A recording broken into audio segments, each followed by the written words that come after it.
century, this area was a naturally treeless plain. Exposed to prevailing westerly winds, it was hot in summer and cold in winter. Welcome to the limestone plains, the chosen site for Australia's capital.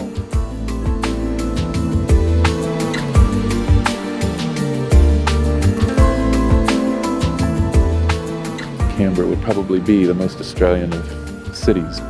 You either went to church or you gardened on Sundays.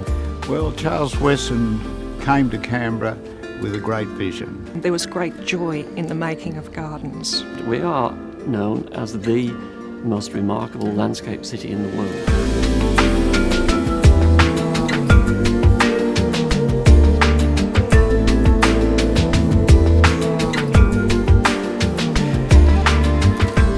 Australia's capital, Canberra, is a garden city in every sense. It has all the characteristics of a truly grand garden. Vistas, open space, parks and woods, formal and informal landscape,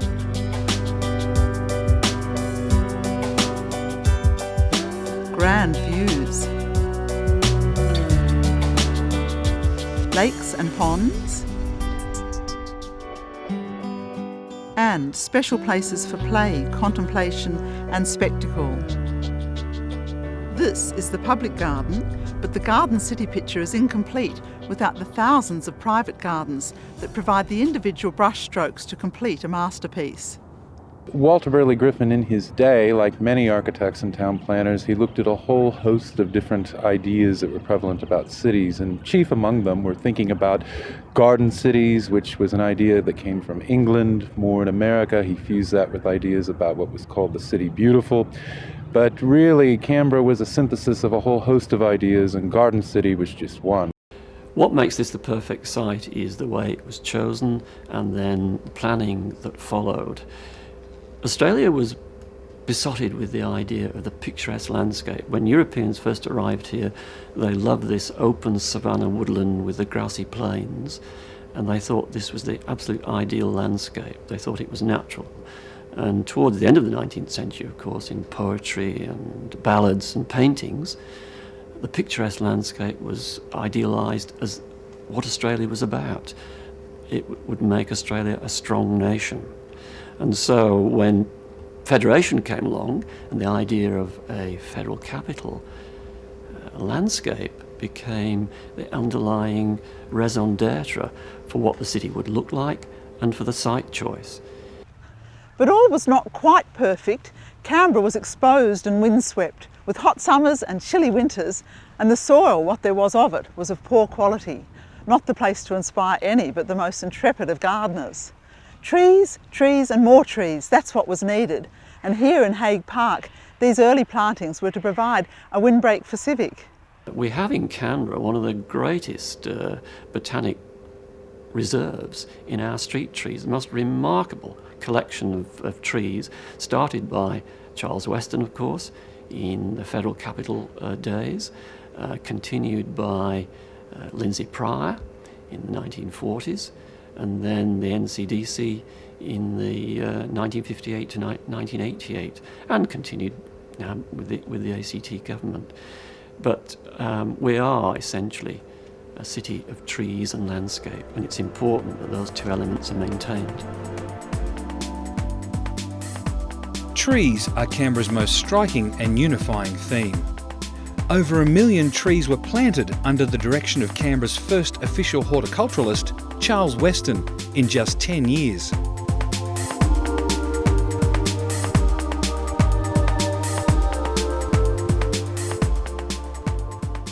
Well, Charles Weston came to Canberra with a great vision. His vision was to see this city develop as a landscape city, a city in the landscape.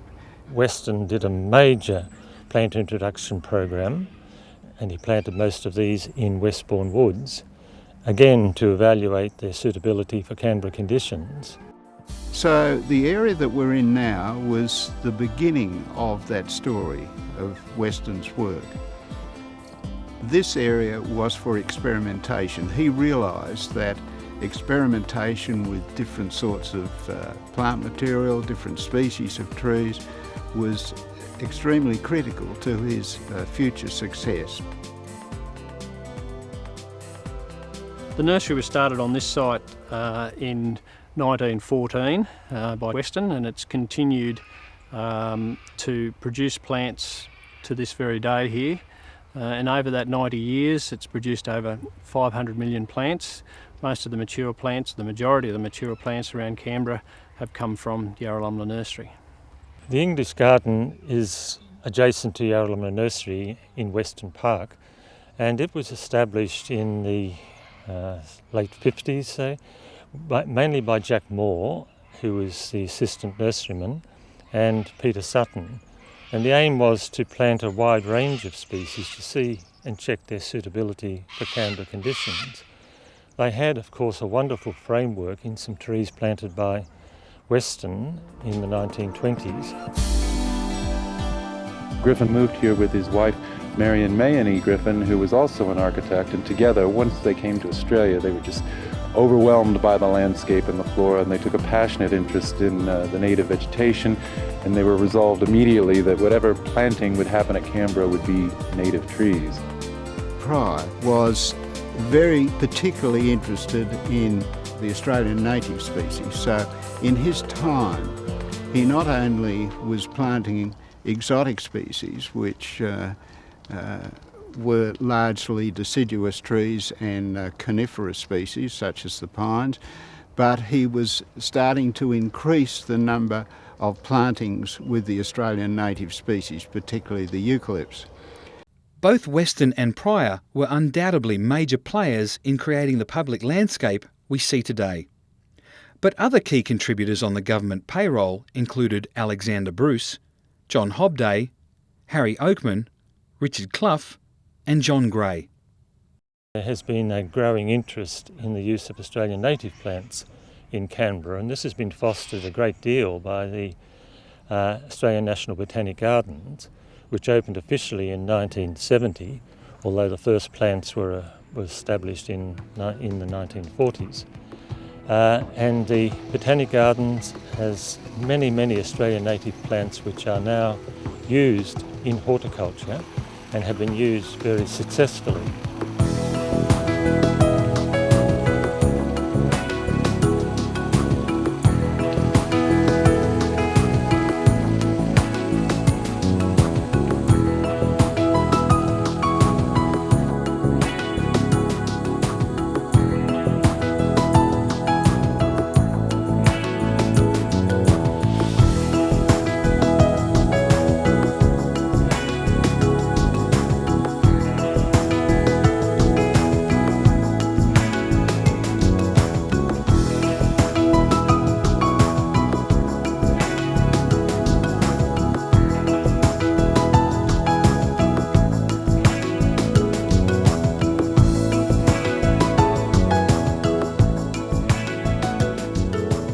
The government initiative to engage residents in making gardens was helped along by the free distribution of trees and shrubs from the Yarralumla Nursery.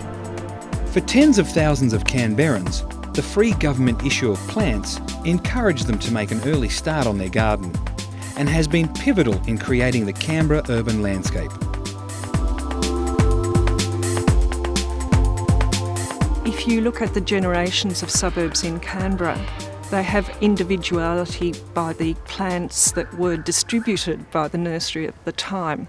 So for instance, I can go into Turner, I can walk around that suburb and I can see a palette of trees that is different to, say, one of the new suburbs in Tuggeranong, where different species were given out to the new homeowners. The earliest gardens were those created around homesteads. Woden Homestead dates back to 1833. Over the years there have been many changes, including design elements introduced by famous Australian garden designer Edna Walling.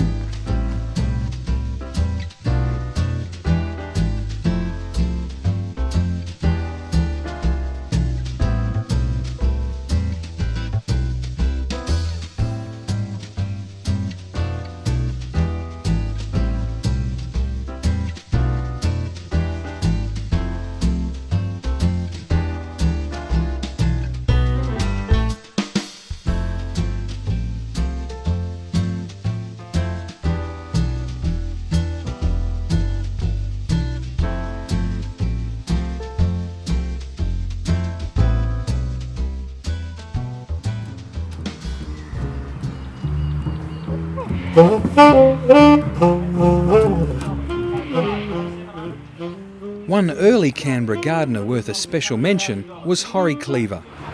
Bid in front here at $600,000. This remarkable Canberra gardener died at the age of 100 while this program was being researched. Horry and his wife moved into this house in the 1930s, and in between driving taxis, he gardened. His backyard vegetable garden became famous enough to be shown on national television, and his commitment to gardening earned him an ACT Heritage Award.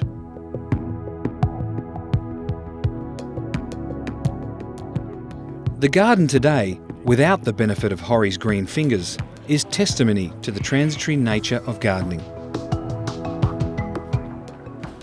Another long-time Canberra gardener is 84-year-old Jim Mundy, who came to Canberra in 1927 and worked in the government parks and gardens section for 46 years. This was the first block built. There was a dance hall up there and a cricket pitch up there, just up the back there. Yeah.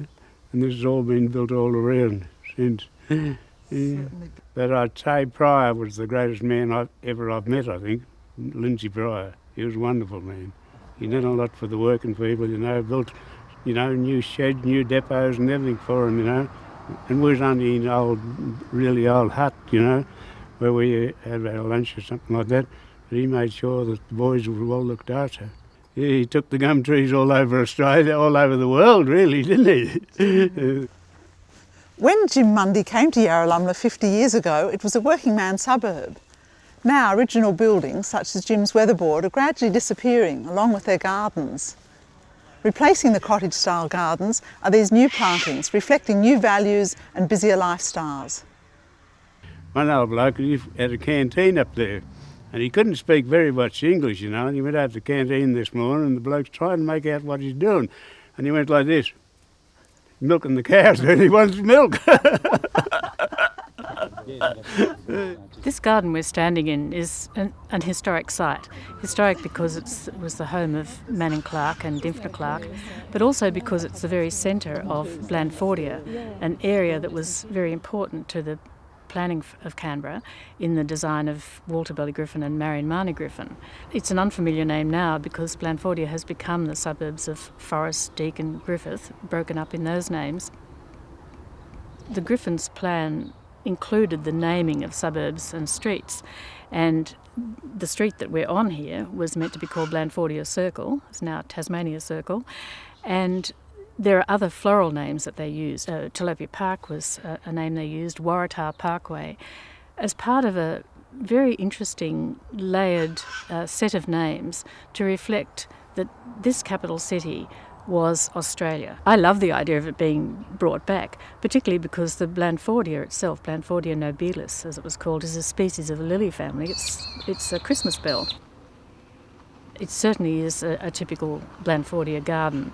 They had large allotments, herb and vegetable gardens, fruit trees, and people swapped produce over the fence. In the Garden City, everyone was to have access to their own house and garden, and, importantly, room for a vegetable garden, fruit trees and chooks. While the veggie garden is not such a large contributor to the family larder today, devoted vegetable growers continue to provide homegrown bounty for the kitchen.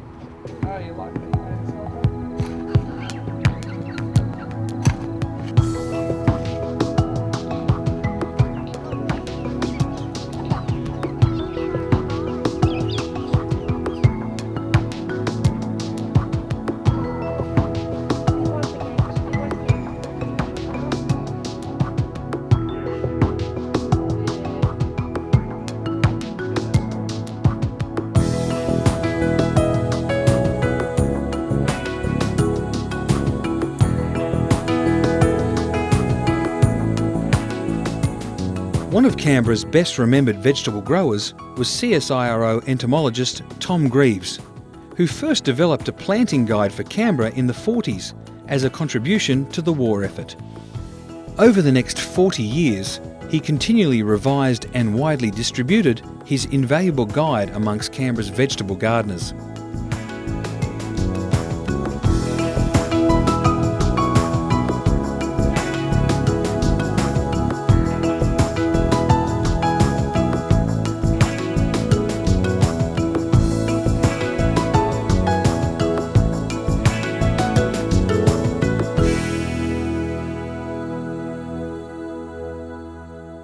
visited another keen vegetable gardener, coincidentally also a former CSIRO staffer. The vegetable garden, well, I wanted to try and use as much space as possible, and so that's why I trained them like this. And so it's a throwback to the walled garden of United Kingdom. I try not to use too much sprays that are toxic, but you have to keep the codling moth down, and also any aphis from time to time.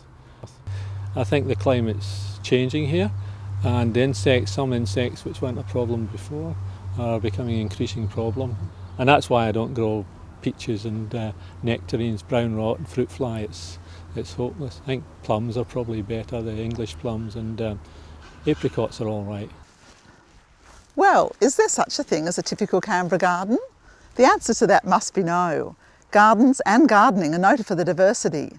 Nevertheless, there are a lot of factors not common elsewhere which made Canberra gardening quite different. Griffin's plan grasped the magnificence of this site, and he created a city which relates to the landscape with these great vistas coming in from outside and vistas out. And he designed it on the City Beautiful style, but with Garden City overtones. And when he left in 1921, John Sulman, the planner from Sydney, architect planner, took over. He decreed that Canberra would be a garden city. So he made some changes to Griffin's plan. He introduced more open space around public buildings, introduced more detached houses with quarter-acre gardens. He thought Australians would prefer detached houses, or cottages as he called them, with large gardens. So he laid the foundation for the garden city to be achieved.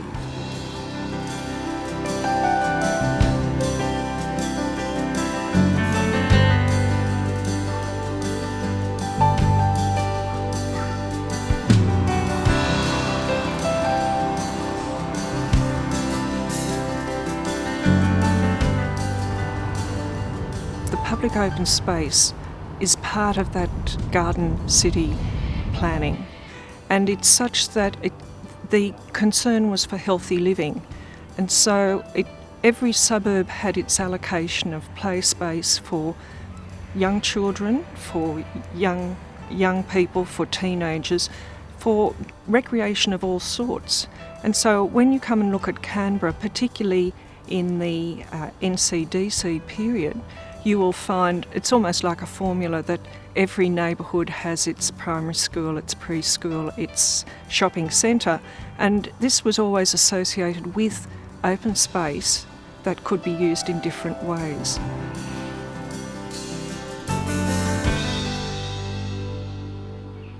In the older suburbs, we've got wonderful pathways. If you go back to Reed, you'll see some of these pathways. And if you come through even some of the newer suburbs, you'll find little laneways that take you from one street to another. I think one of the other aspects that makes Canberra look beautiful is the absence of utilities. So when you look at a street, you don't see power lines, you don't see poles, you don't see the sorts of signage that you often see in other cities. Now, coming back to the individual block, where are the power lines? Where are the services? Well, most of them are on the back fence. Canberra's gardeners must be amongst the keenest in the country, as evidenced by the large number of active clubs and societies. And Australia's Open Garden Scheme continues to attract thousands, while the month-long spring festival that is Floriade overwhelms with its million colourful blooms.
Charles Weston predicted that Canberra would one day face a water crisis and resisted the idea of grass nature strips. It was an insightful prediction.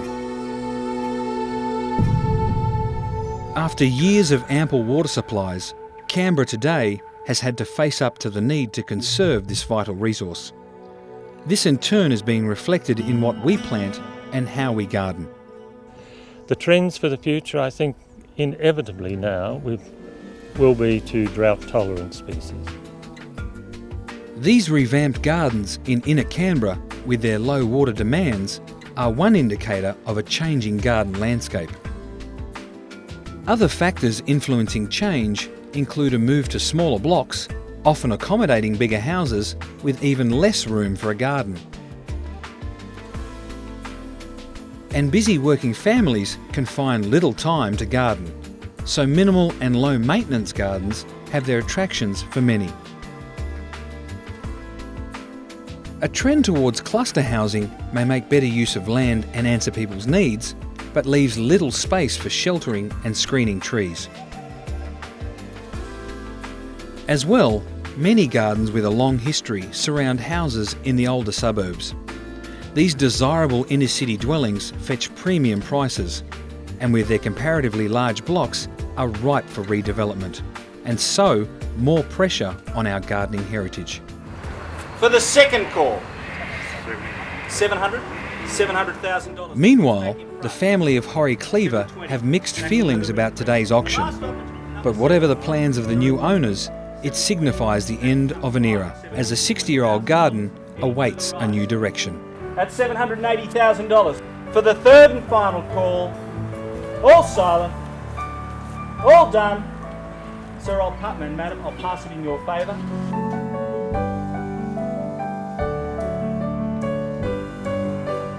The grand landscape setting for Canberra was well chosen, and today the limestone plains are covered with parks, gardens, lakes, trees, and impressive urban landscaping.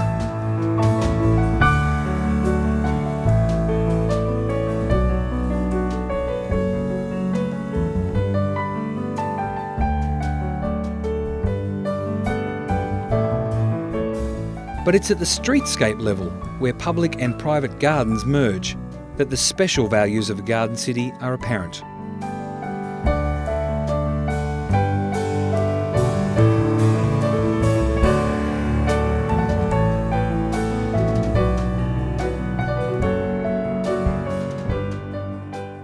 As Canberra approaches its centenary, the garden city and its gardeners are facing new challenges and new directions. Meanwhile, Canberra's determined gardeners continue to live their dream, even if change is in the air.